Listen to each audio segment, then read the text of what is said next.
Hello, welcome to the vlog series. Before the video begins, be sure to hit the subscribe button and the bell icon to get notifications as to when a new video will be posted onto this channel.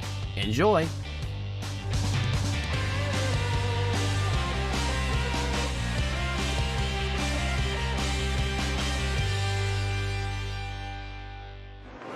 Alrighty, we're now going to head downstairs for the Global Zone, River Zone, the Rot Room, Kelp Forest, and the Discovery Room.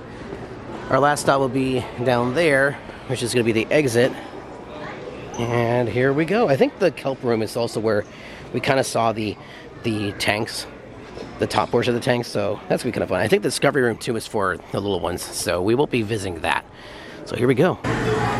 Here we have the exhibit, When Wind Blows, Water Moves, onshore.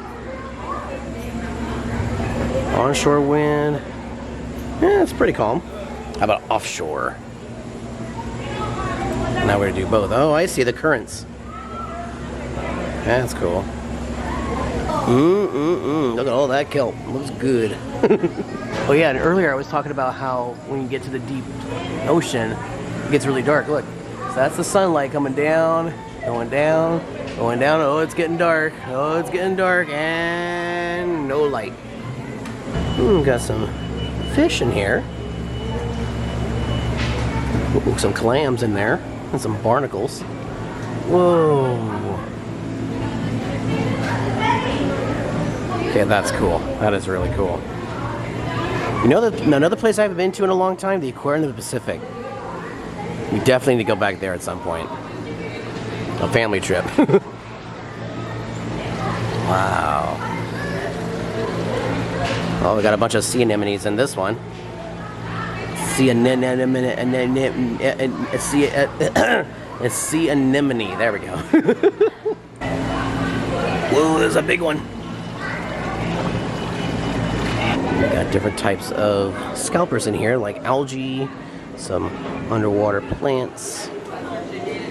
Ooh, abalones. Isopods in here, as well as some snails and a couple of urchins.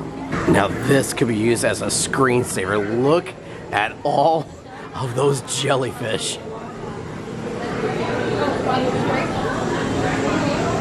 Like, turn this into a screensaver. My God, those are so cool.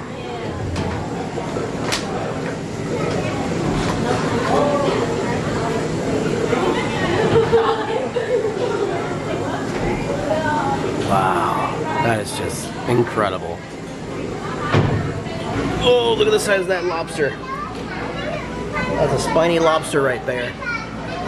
Sheesh. Wow. How would you like to have one of those things swimming up in your face? Oh my God.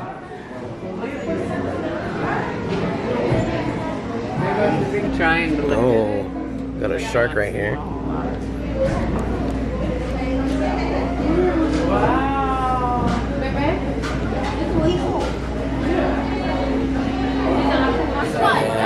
There we go. This is what I was talking about earlier. Wow. Look how big this fish. Look at this fish. Man, those groupers. Oh my God, those are beasts. There's literally one right underneath where guests walk. Sheesh. Oh, there's a shark right there.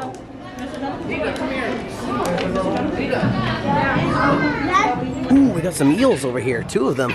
And it looks like that might be a sea cucumber right there too. But yeah, we got 2 eels right here. I just completely bypassed them. Oh, hey, hi.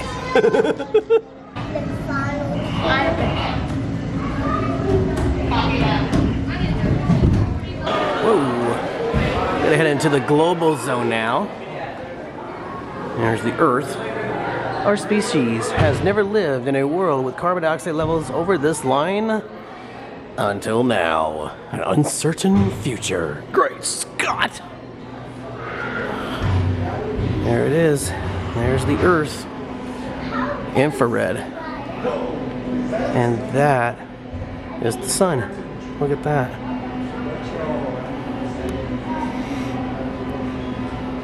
But that represents heat. Dang.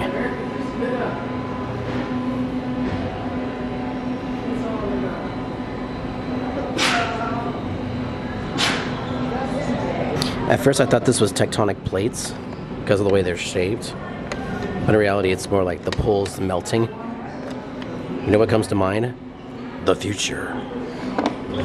The polar ice caps have melted and the continents are deep beneath the waves. Who knows what that's from? I'm doing a lot of Universal references today. Oh, very cool. Time lapse of the different weather patterns. Land and ice. Let's see what that's like. Ooh. It's getting cold. Gotta head into the rot room now. Got a fall down tree. The logs right here. We got the best bug. There it is. Lives in the fallen logs and tree stumps. Ooh, giant cockroach. Whoa, those are big. Those are giant.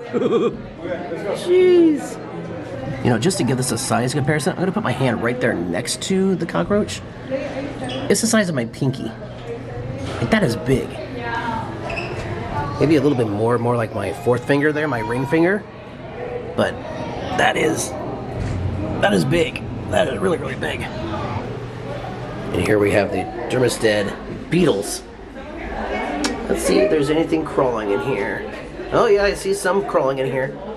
It's gonna be really hard to see, but they are in there. It says it lives anywhere it can eat dead, dried out animal products. In this one we have some sow bugs, also known as roly-polies or pill bugs.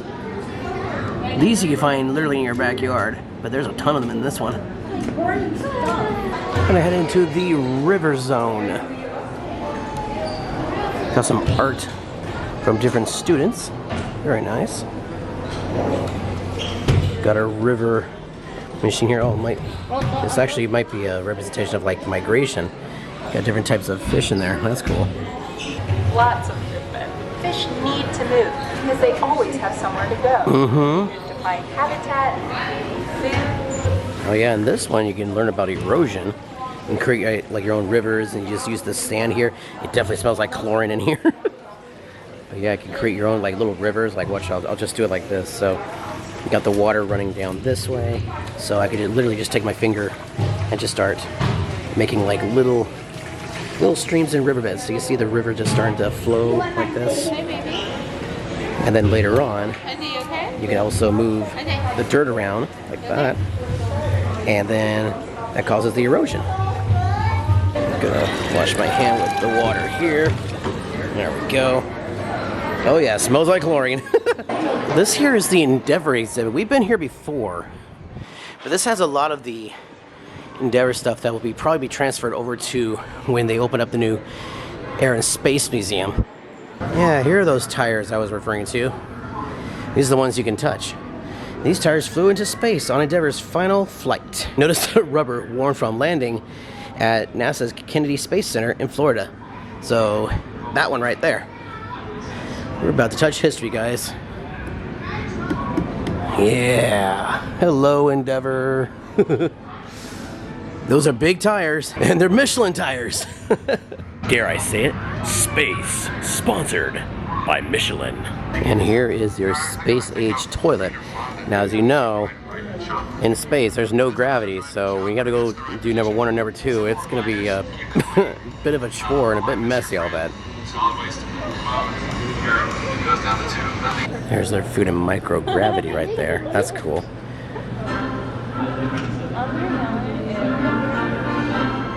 So unfortunately no food replicators, at least not yet, but here's mission control. Oh, Endeavor is releasing the tank, fuel tank. There it goes. That's cool.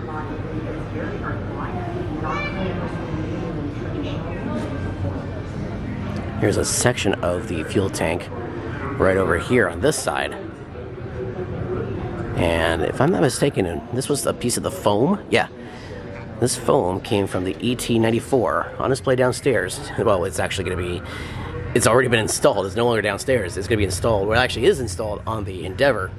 And it helps keep ice from forming on the ET, also the tank, while it's sat on the launch pad. And there's two different tanks, at least there was, but the first one being the white one, and then the more, I think it's iron, aluminum, lithium metal.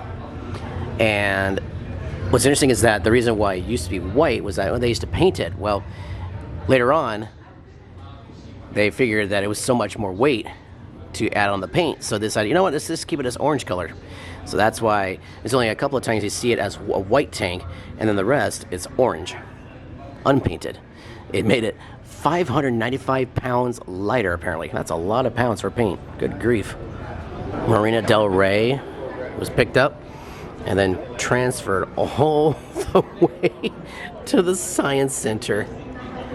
That is crazy. This is on the streets too, by the way. Wow. Look at that. There's this on the ship. And then they're transporting it. Jeez, to see that thing in your neighborhood. Wow. That is incredible.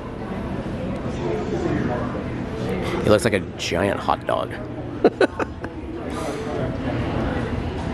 Yeah, I remember seeing that thing out there from that view. I also remember this. A long time ago when I first started this channel, I remember me and my dad woke up very early in the morning. Actually, they're playing it right now, where we got to see it being driven along the streets of LA. Like, those are houses right there. Houses and businesses. It's not every day you get to see a shuttle being driven past you. It is just so cool. Look at that. That's a neighborhood. Look at that. Oh, just barely missing the tree too. Wow. Just to see a space shuttle go through your neighborhood, that must have been an incredible sight. Don't forget, on this channel, I got to see it first when it flew over on the airplane at Universal Studios Hollywood. Then I saw it being transported on the ground, and then here to its temporary location. And pretty soon, when they open up a new exhibit, I will be definitely checking it out in its permanent location. It's going to be pretty cool.